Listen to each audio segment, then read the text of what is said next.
Bonjour tout le monde, j'espère que vous allez bien. Je suis ravie de vous retrouver aujourd'hui pour inaugurer avec vous une nouvelle catégorie de vidéos sur ma chaîne YouTube.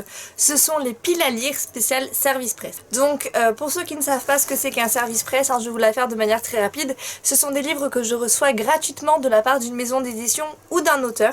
Donc je ne lis pas forcément que des romans édités, mais ça peut être aussi des romans auto-édités. Dans ce cas-là, c'est des auteurs qui me les envoient. Mais je ne suis pas payée en revanche pour écrire ma chronique ou alors pour fournir du contenu, que ce soit sur les réseaux sociaux, sur la chaîne YouTube comme je le fais aujourd'hui ou sur mon blog.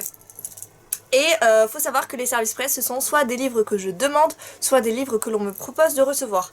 Voilà globalement ce que c'est qu'un service presse. J'avais envie de vous présenter les romans que je reçois en service presse sous forme de piles à lire. Forcément, si je les reçois, c'est parce que je compte les lire de manière prioritaire. Donc forcément, les livres que vous voyez dans cette vidéo, ce sont des livres que je chroniquerai sur le blog, sur la chaîne YouTube, sur Instagram, etc. très prochainement. Donc je vous ai pas mis là tous les services presse que j'ai reçus. Il y en a encore pas mal qui sont dans ma bibliothèque. Ça fera le sujet d'une prochaine vidéo. Et je pense qu'au fur et à mesure, puisque je reçois régulièrement, voire même très régulièrement, des SP, faire plus simple, je ferai souvent des vidéos sur la chaîne YouTube de manière assez régulière. Voilà, donc c'était juste pour vous présenter un petit peu tout ça. Donc je vais vous présenter ces livres par maison d'édition. Donc dans ma pile à lire de service presse, j'ai le roman Aspiration écrit par Lauren Roway, publié dans la collection Et moi. C'est une collection spéciale romance pour adultes souvent. J'ai lu pas mal de leurs romans et j'adore, je suis vraiment très fan. Et en fait, je sais pas si vous connaissez cette maison d'édition, mais récemment, on va dire en tout cas il y a moins d'1 an, ils ont décidé de refaire peau neuve, on va dire ça comme ça, de revoir toute la charte graphique de leur maison d'édition et de refaire clairement tout le graphisme de leurs livres. Donc j'aime beaucoup ces nouvelles versions là. Voilà, donc j'aime beaucoup ces nouvelles versions là. Et pour vous dire, une des séries que j'avais adoré publier chez Collection Et Moi, c'était Rosemary Beach, si je me trompe pas. Donc voilà, j'ai vraiment hâte de lire ce livre. Et c'est une romance, c'est un tome 1, donc la série Kate et Josh. Et celui-là, c'est vrai que ça fait un petit moment que je l'ai reçu. Mais puisqu'en ce moment je lis pas mal de romances, j'ai voulu faire une petite pause dans mes romances. Mais bientôt je vais le reprendre, enfin je vais le lire.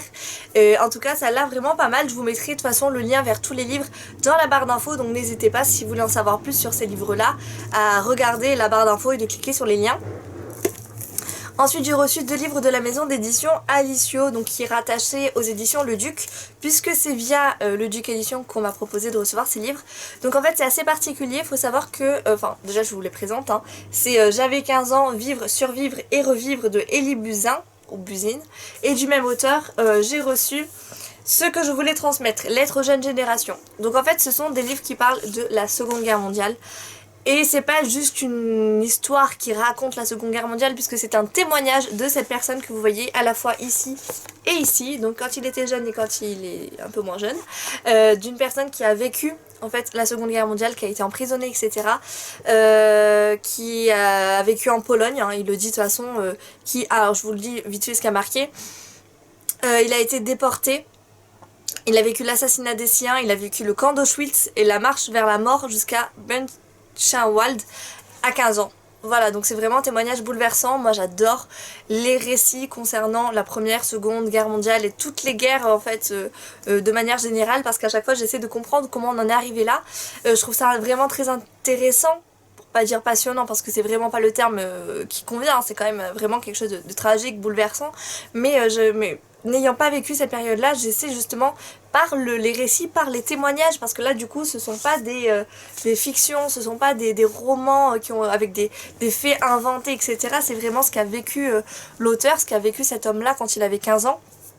En fait j'essaie de pouvoir reconstituer un maximum d'informations. Et du coup quand la maison d'édition m'a proposé de recevoir ces livres, forcément j'ai accepté. Donc là on a le récit de sa jeunesse, de sa déportation, de tout ce qui s'est passé en fait pendant cette Seconde Guerre mondiale. Et là en fait c'est une lettre ouverte je crois. Alors, il l'a tenu à revenir dans un entretien sur certains sujets qui lui paraissent d'une cruelle actualité pour que les générations d'aujourd'hui deviennent à leur tour des témoins du témoin qu'il est lui-même et des garde-fous contre la haine et ses conséquences. En fait, c'est exactement ça, c'est que clairement, nous, on a besoin, de nouvelles générations ou les futures générations, on a besoin de savoir ce qui s'est passé.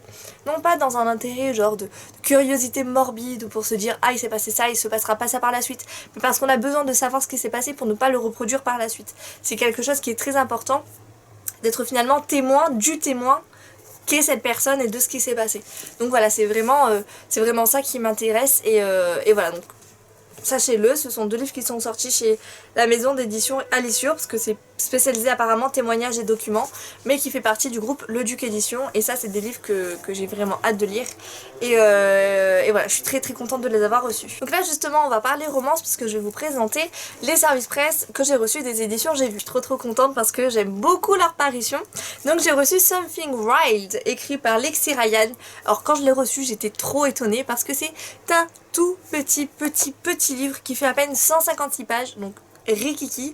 Alors je ne l'ai pas encore lu pour la même raison que je n'ai pas encore lu Aspiration, c'est-à-dire que c'est de la romance plus adulte, hein, dans les 2 cas, et c'est vrai que la romance, je fais une petite pause en ce moment, je me remets un peu plus dans le fantastique, young adulte, etc. Mais quand je vais reprendre la romance, forcément je passerai par là. Donc voilà, je suis très contente de l'avoir reçu. C'est une toute petite histoire, donc j'espère que je vais pas être trop frustrée, parce que moi j'aime beaucoup les pavés. Et quand les livres sont trop petits, ben souvent il y a une impression que ça va trop vite, ou alors que ce n'est pas terminé, ou alors qu'on aurait voulu avoir plus. Donc à voir avec cette histoire. Ensuite, j'ai reçu California Story, donc Ardeur dans les vagues de Robin Billman, dans la collection Love Addiction des éditions J'ai Lu pour elle. Donc là on passe sur les éditions J'ai Lu pour elle. Donc ce que je comprends pas trop en fait, c'est que pour moi toutes les romances venaient de chez J'ai Lu pour elle, parce qu'on a J'ai Lu imaginaire, fantastique, etc. et J'ai Lu pour elle. Pour moi je distingue les 2. Seulement ça, qui est de la romance pour adultes, bah c'est chez J'ai Lu, c'est pas chez J'ai Lu pour elle. Alors que là, c'est pour chez J'ai Lu pour elle. Enfin, c'est édité chez J'ai Lu pour elle. Donc je comprends pas trop le délire des collections. Mais bon, pourquoi pas. Donc donc cette histoire, bah moi j'adore les romans de chez J'ai Lu pour elle. Enfin, les romances de chez J'ai Lu pour elle. Surtout les romances de Love Addiction. Donc ce sont des romances pour adultes contemporaines. Et là, ça parle de maître nageur sauveteur, de tragédie, de noyade, etc. Donc ça a l'air d'être assez sympa. Le résumé, ça a l'air d'être assez sympa et un peu triste quand même, parce que quand on nous parle de noyade et de tragédie dans le résumé, forcément on sait que ça va pas être très très joyeux. Bon après voilà, aux éditions, collection Love Addiction, c'est quand même des romances assez feel good, donc je pense que même si on a cette petite touche un peu un peu triste, même carrément triste, parce qu'on parle de noyade, hein, c'est pas rien, ça va être quand même assez léger je pense. Donc en tout cas voilà, je vais le lire, c'est moi qui l'ai demandé celui-là, j'avais très envie parce que j'aime beaucoup les romances de cette collection là. Et en plus c'est un beau petit pavé puisque le roman fait à peu près 400 pages. Donc voilà. Donc un livre que j'avais très hâte de recevoir parce que c'est une suite de séries, c'est Ceux qui nous consument. La suite de Ceux qui... Alors attendez, parce que je ne me souviens plus exactement le titre. Ceux qui ne te tuent pas. Et là c'est Ceux qui nous consument. Donc très jolie couverture, j'adore les couvertures. Donc ça c'est un format semi-poche, c'est-à-dire que par rapport à un poche, bon, un peu plus gros. Et j'avais adoré le premier tome, c'était très comment dire, torturé pour histoire. Enfin comme histoire c'est ce coup-ci. Ouais, et j'ai hâte d'avoir la suite. Voilà, donc je vais pas trop vous en parler parce que c'est un tome 2, mais en tout cas je peux que vous recommander déjà les romans de Georgia Caldera de manière générale, et plus particulièrement Ceux qui ne te tuent pas, et du coup j'imagine la suite qui à mon avis, et je l'espère, sera aussi bonne que le premier tome. Ensuite, alors là, c'est un livre que je ne vais pas lire maintenant pour le coup, parce que je suis en pleine relecture de la série, c'est-à-dire que vu que c'est le dernier tome, normalement, je crois, j'en suis presque sûre, mais je veux pas dire de bêtises. C'est le dernier tome et c'est une autrice que j'adore. Et j'ai pas envie de gâcher ce moment-là en fait, de le prolonger un maximum, et du coup je suis en train de me refaire tous les premiers tomes.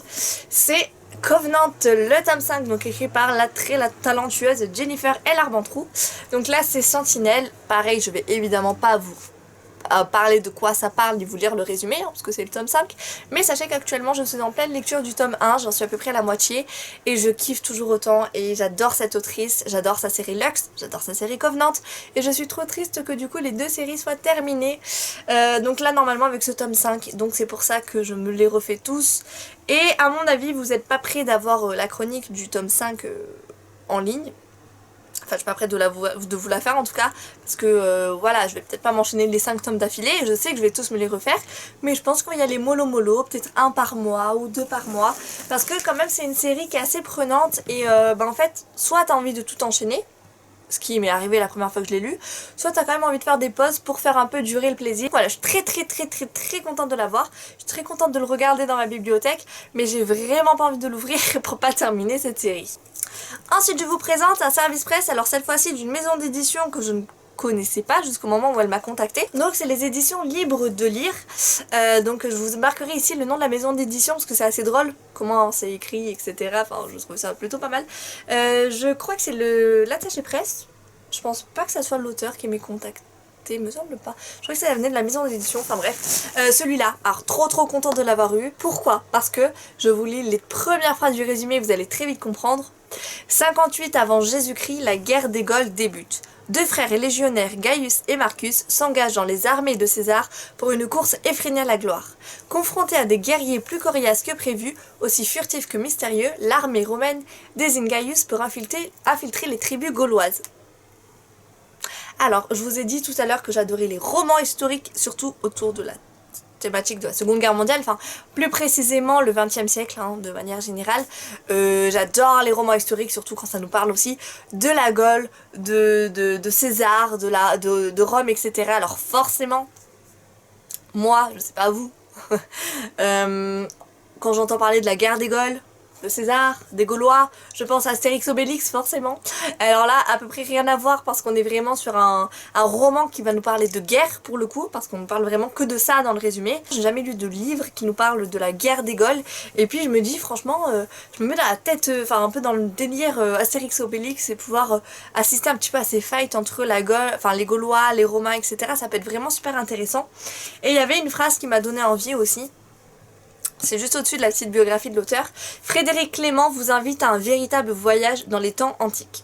Juste après cette phrase, il y a écrit « S'attachant à un strict respect de la vérité historique, il initie dans un récit aussi captivant que palpitant la légende du lycanthrope. » Donc il y a quand même marqué « S'attachant à un strict respect de la vérité historique ». Donc on oublie la fiction, évidemment ça va être romancé parce qu'on est vraiment sur un roman et pas sur un documentaire, mais l'auteur s'attache vraiment apparemment aux faits historiques et ça c'est encore plus intéressant parce qu'on peut se dire que tout ce qui se passe dans ce roman, en tout cas presque, c'est vraiment déroulé. Donc voilà pourquoi j'ai accepté de recevoir ce livre parce qu'il me tentait trop.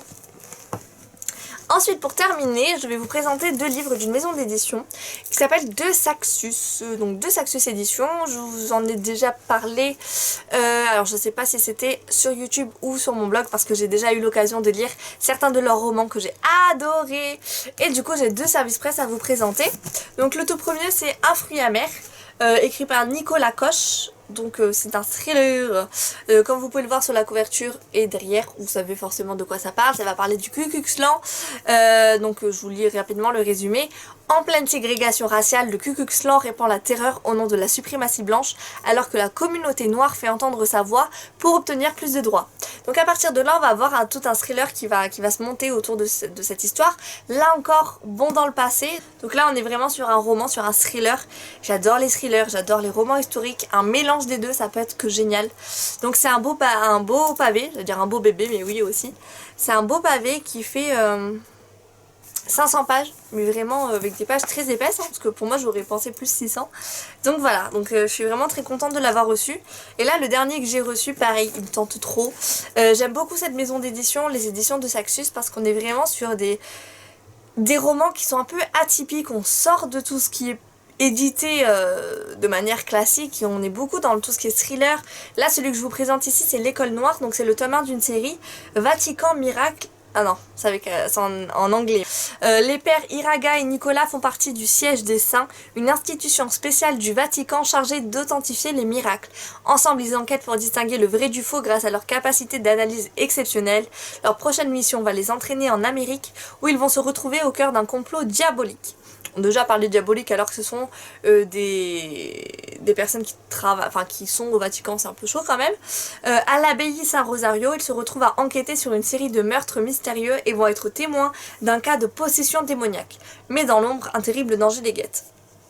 Donc on est à la fois sur des enquêtes, donc on est beaucoup dans la religion, on est aussi beaucoup dans tout ce qui est possession, dans le diable, démoniaque, etc. Et moi qui suis une grande amatrice des films d'horreur, et surtout des films d'horreur où il est question de tout ça, hein, de la religion, des possessions, et etc. Franchement ça peut être que passionnant. Parce que j'ai jamais lu de livre vraiment qui nous parlait de ça. Et là c'est l'occasion, hein, donc forcément j'ai accepté. Il y a le tome 2 qui vient de sortir ou qui va sortir très prochainement. Et franchement quand on regarde la couverture on a juste une envie, c'est de se le lire. Donc voilà, je suis très contente de l'avoir reçu. Et pareil, il est comme celui-là, il fait à peu près le même nombre de pages, c'est-à-dire un peu moins de 500. Mais franchement les éditions de Saxus, c'est une maison d'édition que je vous recommande si vous aimez les thrillers, si vous aimez les romans vraiment très noirs, si vous aimez tout ce qui est un peu, voilà, qui change des romances, qui change des romans contemporains, etc. Moi j'adore. Donc voilà, je suis très contente d'avoir reçu ces deux livres en tout cas. Bon écoutez, c'est la fin de cette première vidéo, j'espère en tout cas qu'elle vous aura plu. Je vous ai présenté normalement à peu près 10 livres, donc on a eu de tous les genres. N'hésitez pas à me dire ça en commentaire. Et du coup, vous retrouverez, comme je vous le disais, bientôt, je pense au moins peut-être une fois par mois, une vidéo pile à lire vous présentant mes nouveaux services presse. Voilà, je vous remercie d'avoir regardé cette vidéo et je vous dis à bientôt, au revoir.